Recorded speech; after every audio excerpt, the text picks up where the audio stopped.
Hello, if you are wondering if there is a headphone jack available on Motorola Edge 50 Ultra, then the answer is unfortunately no.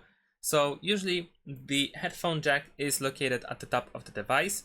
As you can see, in this case it is not present, or it can also be visible or actually available at the bottom, and in this case we only have the USB-C input for charging the device as an example.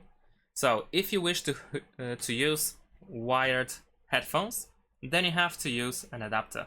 So over here I have some example headphones that I can use, and as you can see I have the adapter that looks like this. So here we have the headphone jack, the headphone input I mean, and we need to use some sort of adapter that uses USB-C and converts it into the headphone jack, and then you can plug it in really easily and then plug it into your device, and this is how you can use it. And that's it. Thanks for watching. Leave a like and subscribe to my channel, and see you in my next videos. Bye.